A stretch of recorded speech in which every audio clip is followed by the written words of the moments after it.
So now we are live now, and just let me check if everything is working.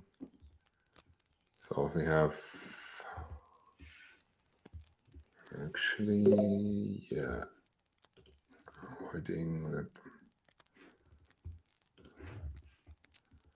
So we are okay. Let me just check it. Yeah. So we are live now.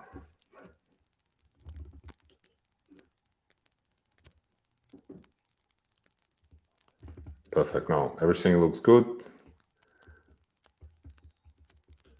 Yep. So 1 second. Yeah. You have our questions, Renat? Yes, everything is there. So I think we're live and going to stream in about a few seconds, actually. Okay. And yeah, so I can see already the first comment so from Andrew. Yes, so thank you.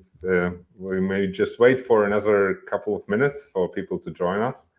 And just a short greeting here from sunny Germany today, although we had just not a very good weather so far, but hopefully the weather will become better and better, because May so far was very, very cold and rainy.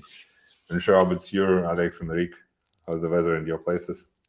Pretty nice today. It's starting to get warm, and we're feeling the spring weather warm up and out of the allergy season here in the United States. Very good, very good. So, yeah, I think we can already start with maybe a little short introduction. Well, people are joining. So, 1 second. We have Facebook and YouTube online. I'm not sure about the LinkedIn should be also online. 1 second. Let me just quickly check it. And then, yeah. Oh, yes. Perfect. So I can even hear myself. So, welcome everyone. My name is Renzo Barov. I'm one of the founders and CEO of RevOS AI. So RevOS is actually a new startup, young company from Germany. We are building a revenue operation system which helps companies around the world with revenue operations. And I have two exciting guests today, as we are doing a joint webinar with the company AskForensics from US. Alex and Rick, I will just let them introduce themselves. So Alex, you want to start? Sure. My name's Alex Brown, and I'm VP of Sales for AskForensics, and came into AskForensics actually by hiring Rick many years ago to evaluate a business that a friend and I wanted to buy. And when Rick did the analysis on their clients, we decided not to buy the business, and it saved me a lot of headache and a lot of thrown away money. So thank you, Rick, and I'll turn it over to you. Thank you, Alex. Rick Reynolds, CEO and co-founder of AskForensics. Our tagline is win, retain, and grow. And what we'll cover today reflects a long-term personal and professional passion that I've had for many years. Our approach started with a venture capital firm, and at their urging, we built a business around it, and here we are today. Excellent. Thanks, Alex and Rick. And we prepared a couple of slides today just to go through them, and also just to keep the conversation flowing. And this is an interesting. So this is an agenda for today's webinar. So first of all, we're going to speak shortly about what we are doing all together on the same webinar, what RevOS does, and what AskForensics, and what we are doing together. Then we are going to deep dive into the counter-tensional case studies, which are very, very interesting case study prepared by the guys from AskForensics, as well as the suggestions how to improve it and grow the accounts. Not only retention, but also growth is definitely a very interesting focus and very interesting part. And then we go to the Q&A session.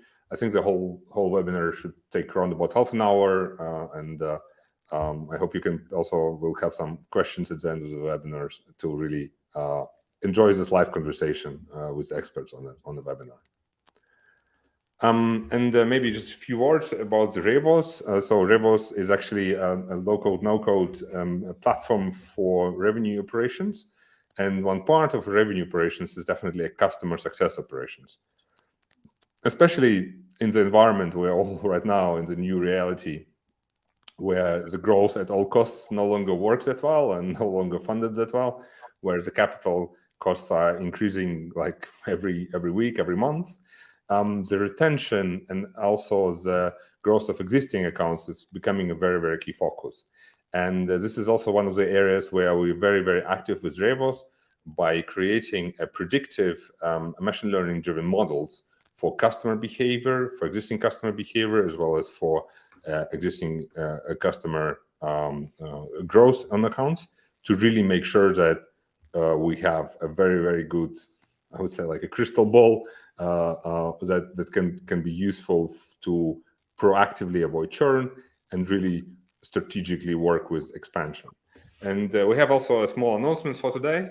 So we're actually launching a public beta of our platform, which we were developing last few months.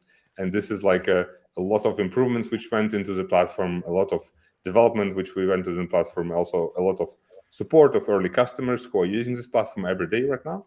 And for the participants of our webinar, we're getting a special offer to get an exclusive 60 days free trial of our platform and try it out and make sure that you are thinking and really getting ahead of churn and also strategically addressing the expansion. If you're interested, there's a link here, as well as there will be a link on the end of the webinar. Just sign up, and then we will reach out to you to arrange an environment set up for you. And then basically, what we are doing with AskForensics is definitely a very interesting topic, and I think Rick would continue from here. Thank you, Renat.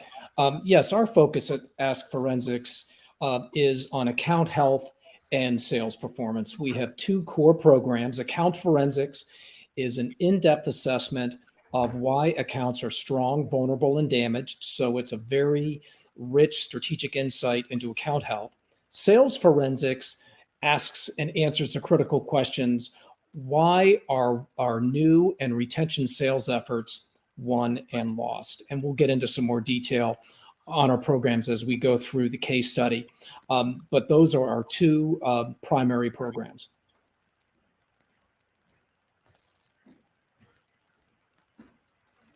Bernard, you may go to the next slide.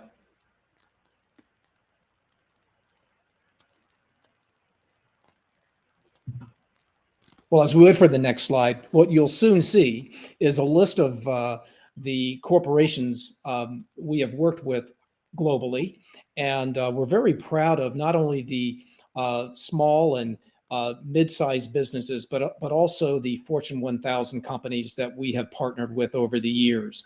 And as well, we have established many strong university and academic contacts over the years and connections. And this has really helped spearhead our machine learning and artificial intelligence pursuits. And also in a unique way, as universities and professors have published our data over the years, we have our data has been through extensive scrutiny with peer reviews for publication. So we're very proud of that. And what we're looking at now is primarily our key focus. We provide unfiltered insights from senior client executives that our clients typically do not interact with. Our focus is to get into the senior C-suite, SVP, EVP levels, and we ask very probing and open-ended questions. Our interviews oftentimes encompass 30 plus minutes per interview, so it's not uncommon for an account to have an analysis built upon several hours of direct insights. Alex, I really welcome some of your thoughts into that. Yeah, as a sales leader or an enablement leader, I think the key here is, what is the impact to the organization when you get that open-ended feedback? And it's nuanced information, and it's so much deeper than the voice of the customer surveys. And so getting that feedback back, especially for your larger accounts, can be critical when you think about forecasting, budget, and making the next decisions that you need to make as a sales leader or a customer enablement leader. And one layer of critical thought on top of that is it is essential to act on these insights. Just the act of reaching out to senior clients and asking questions, that communicates that as a provider, as a selling organization, that you are interested and want to improve. So it's essential that you act on these insights. And over the years, we have profiled in US dollars close to $23 billion of total contract value. And all of these insights go into our big database to enable us to provide some insightful analytics. And this is building our not only our statistical model, but also our machine learning AI model on unstructured data. And the bottom line of the common characteristic of the companies we work with is that we are evaluating strategic accounts, long-term accounts, 3-5-year contracts per cycle. Oftentimes our clients are on their third and fourth rebid. So it's not uncommon for us to gain insights from long-standing, decade-long customers. And that's what our focus is. We are not a transaction sales-focused company.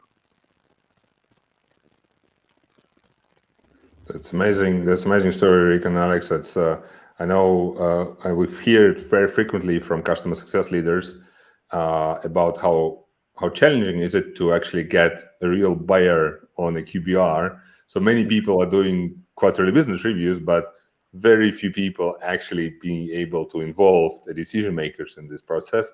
Therefore, this insight is really precious and amazing. And I referenced this slide earlier, so just to summarize, we'll go to this one. Yeah, and this, Rick, this is the intersection, or not, this is the intersection of your incredible technology that you're taking in the public beta today on the technology side. And what we're showing here is that the technology from RevOS and then the knowledge from AskForensics together is where the intersection really makes the most sense. I guess put another way, the sum of the parts is greater than the whole here.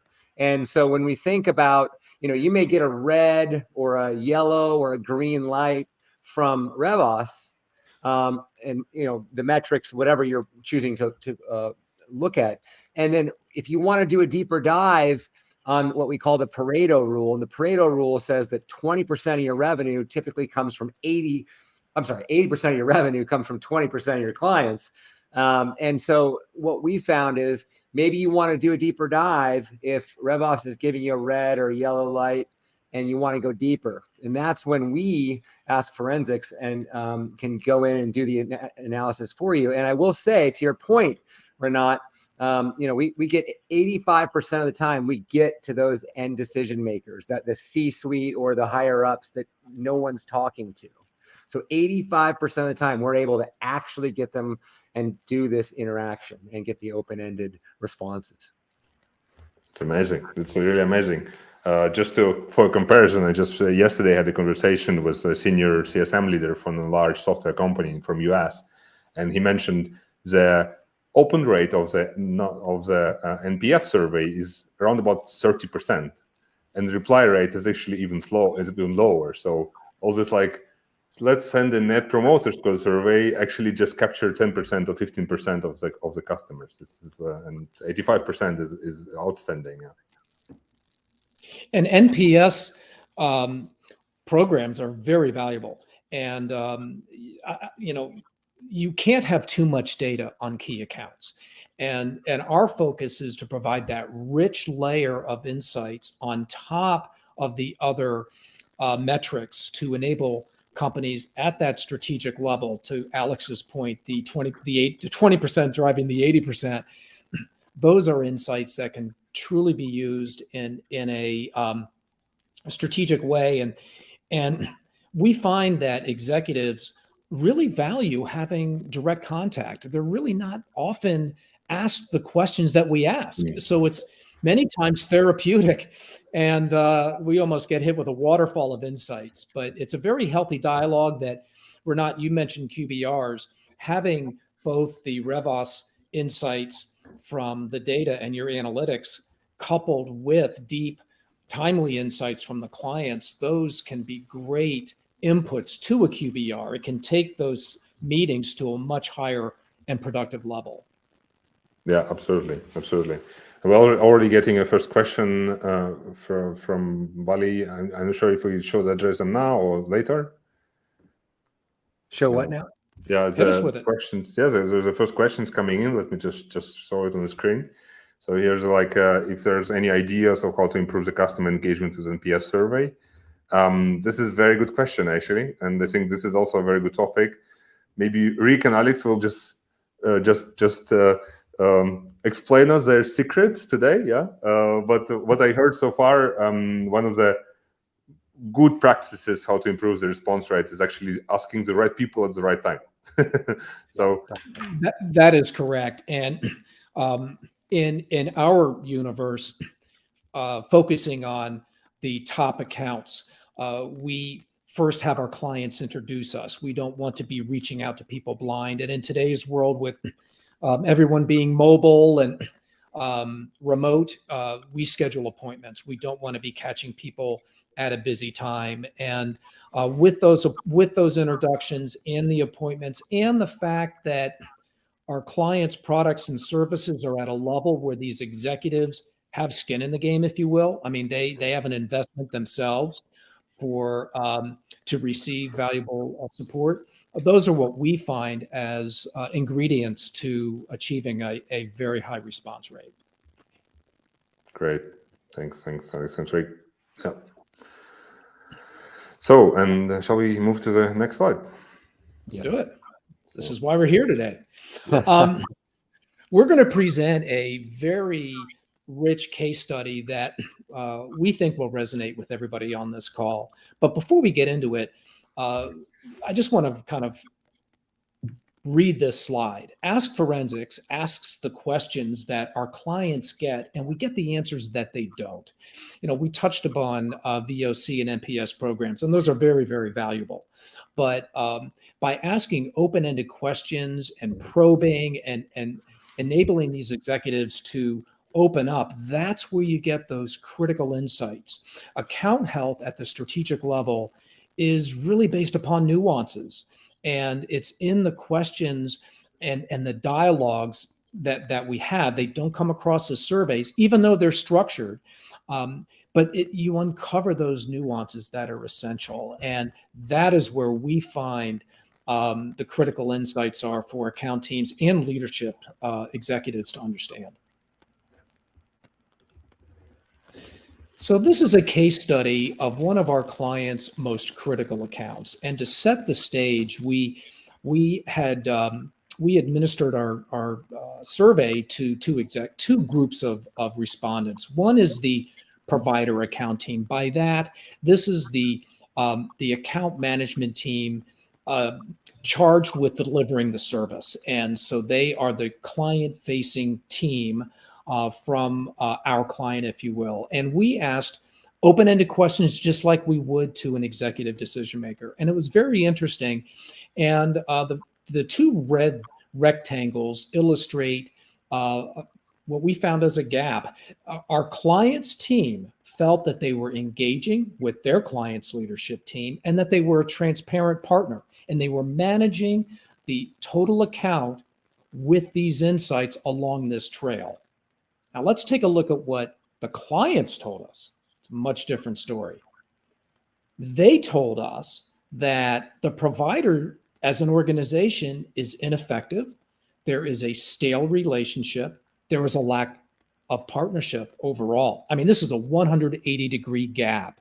And again, to continue managing this account on this with the previous understanding would result and could result in the account affecting and terminating. And what we found was that by acting on these insights, our client was able to save the business. These actions have huge impacts beyond this client. Most companies, their valuation is based upon growth and profitability. And losing customers can impact at a public corporation level stock price and valuation, and even for smaller businesses, just impact your overall value and cash flow.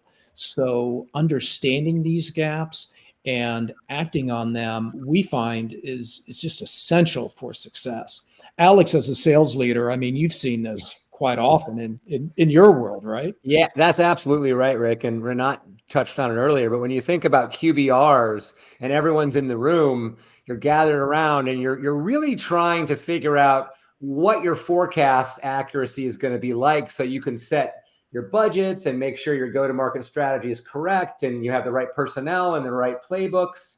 And frankly, this is probably the most important piece of the presentation, in my view, of what we can bring to the table for everyone. And that is that if you're gonna accurately predict and build a pipeline and figure out what that may look like, getting ahead of this before the renewal is so important. And the reality is NPS is very important. We all know that. We all agree. But if you're targeting people so low down in the organization, you're not actually getting your true decision maker.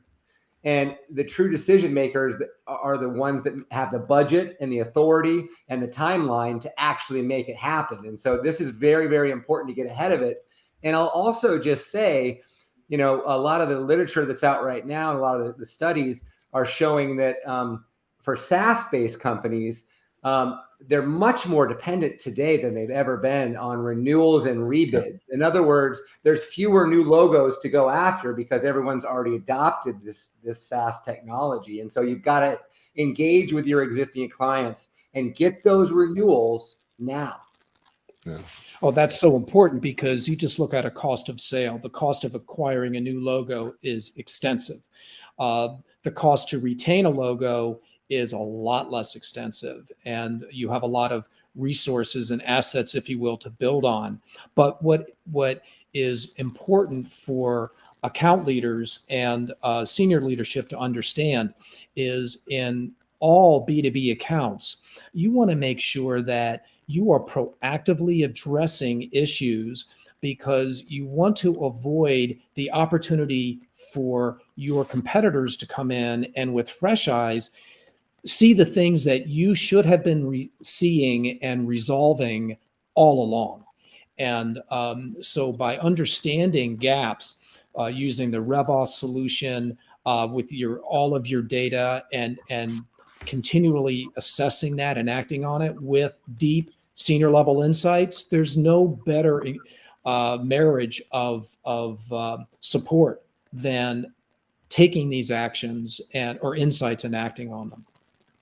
Yes, absolutely. This is so frequently we also hear from all of our customers and also all of our people from the community how important is this proactivity, and also how much the proactive way differentiate between customer success and support, right? And so especially for larger accounts, when we're speaking about really large customers, the time to choose a new vendor and the process of choosing a new vendor is very lengthy.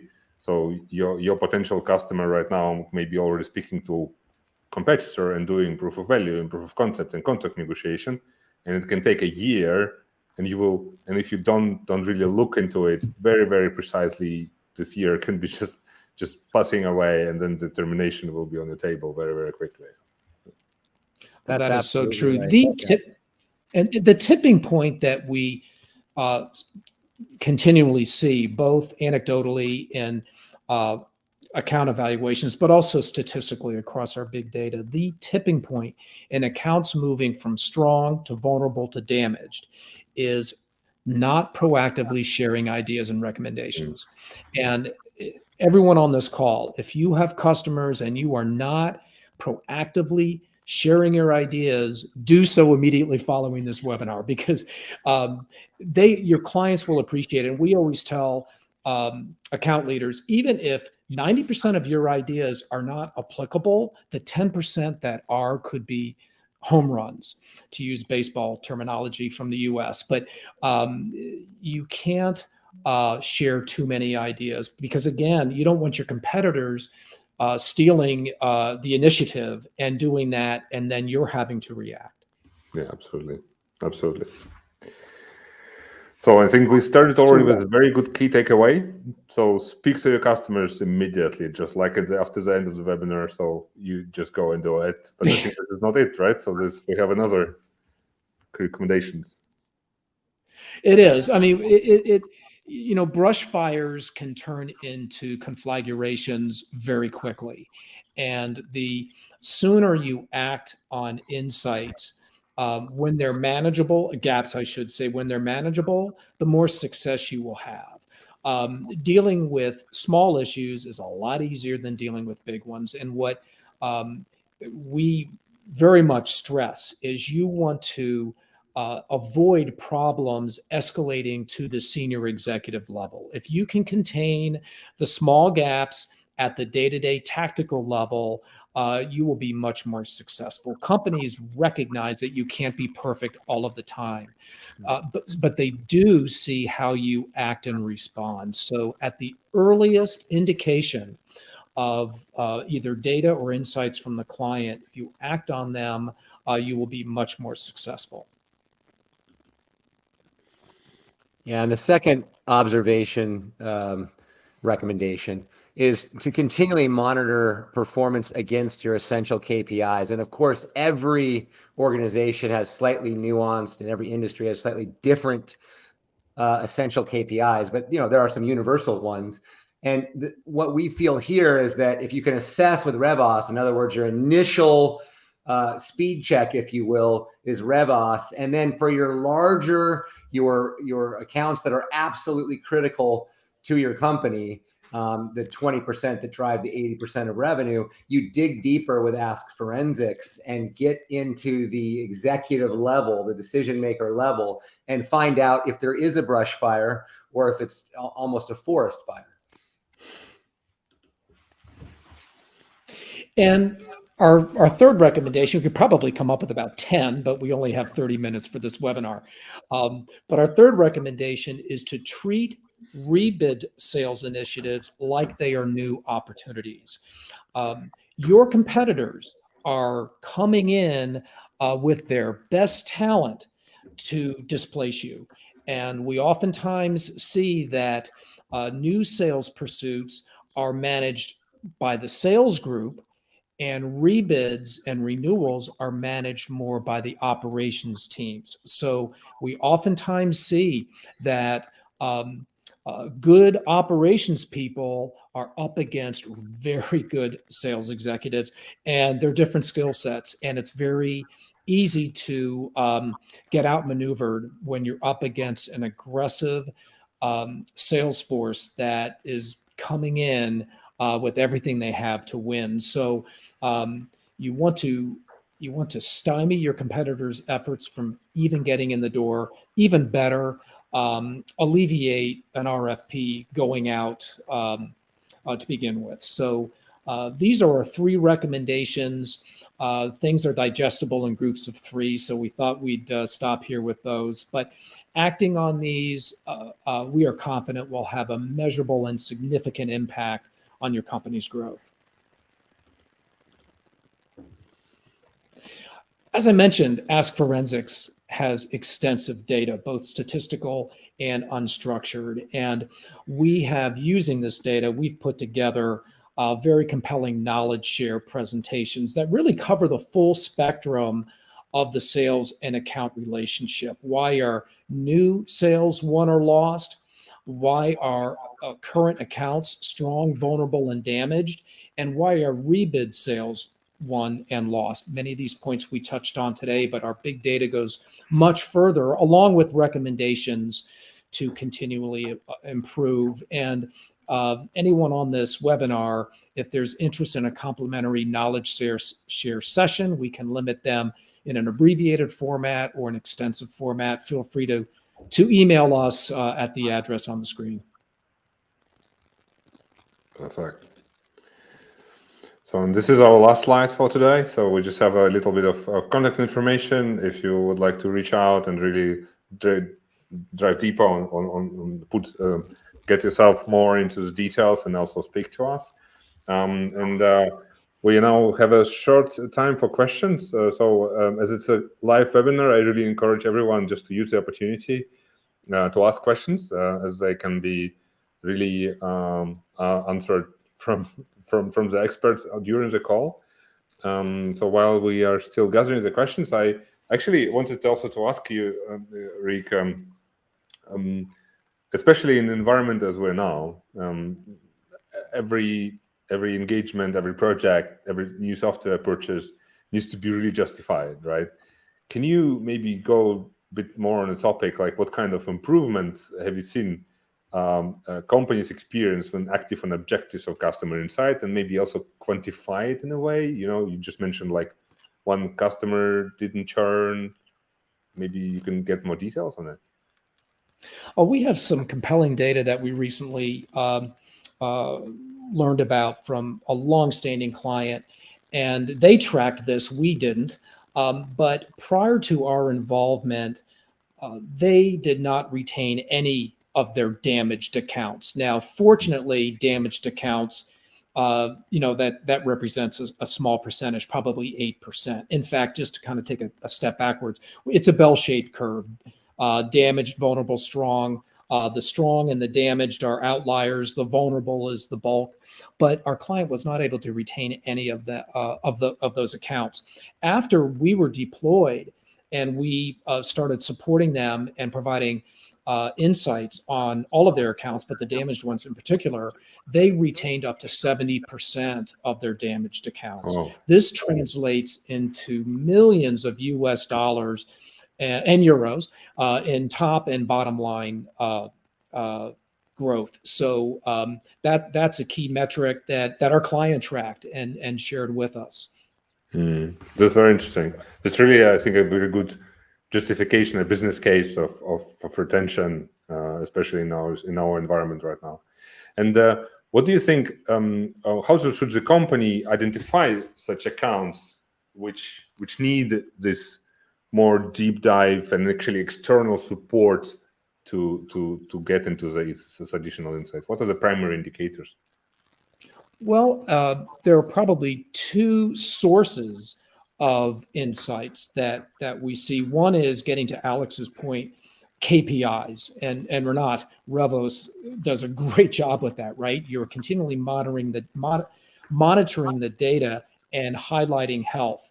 So when you look at account health, particularly in your larger accounts, those are ones that would be candidates for deeper dives. So that is one level. We use an objective, ongoing, systematic assessment tool and platform to do that. The other is to act on insights. Oftentimes, senior leadership, they can read the tea leaves, if you will, and oftentimes they sense when the direct account teams are either masking what the client's telling them, or they just know the client's not telling them the truth. Those gut level instincts kick in, and that's another way to address them. And to getting to a point Alex mentioned earlier, you look at the Pareto rule. If you're in the C-suite and you have a client responsible for a significant percentage of your business, and you sense there is a gap, it impacts more than the account team if that client is lost. So that's another way that we see candidates being selected. Oh, very interesting. Very interesting. And also maybe just my last question, as we are running out of time. This case study was very impressive. And what in your opinion, what are the primary reasons why there is such a big gap between what the vendor thought about their situation and what the customer actually reported? Why such a gap existed actually, or created? A lot of it, Renat, comes to human behavior. If I was to ask you, how did I do in today's webinar? You'd probably say, Rick, you did a pretty good job. Alex, you too. But behind the scenes, you may say, oh my God, those guys.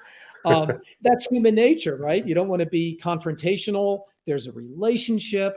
So oftentimes, even when an account team, the client-facing team, in an objective manner, just tries to say, how are we doing? it's most likely going to be the feedback's going to be muted and masked. So that's one thing that we see.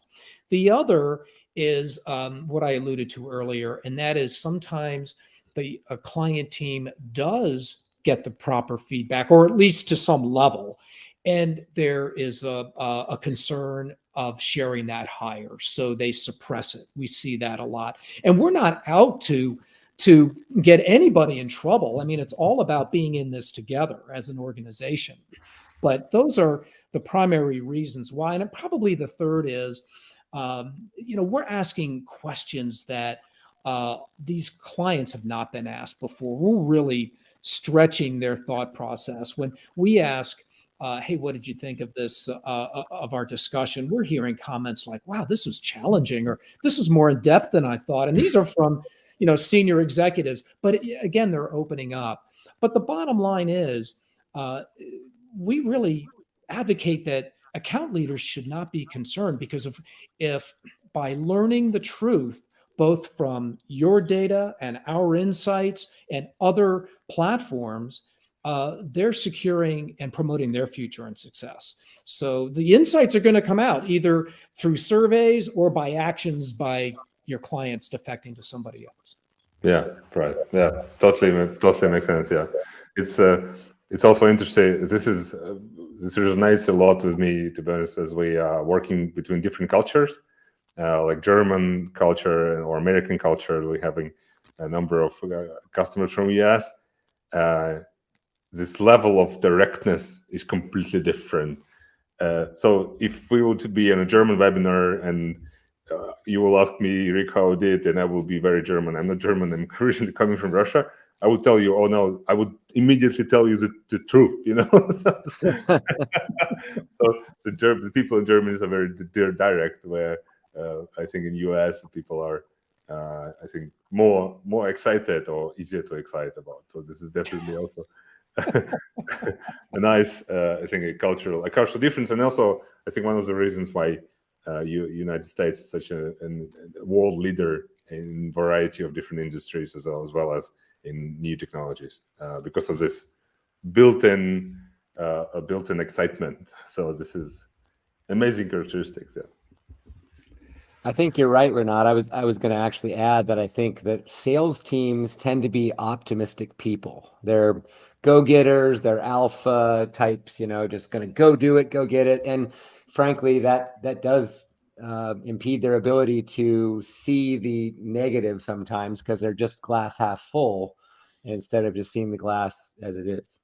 Yeah, true. Great, awesome. So we are slightly over the time. I hope everyone just forgive us that we spent so much time on some additional slides and so on. But it was great having you guys, Rick, Alex. Thank you very much for your excellent presentation. A lot of insight, a lot of interesting information to digest. And we're also going to distribute the slides to all participants of today's webinar. And hope to speak to you soon next time about our additional topics, because I think the topics are so exciting, so interesting. Would be really glad to have you again here.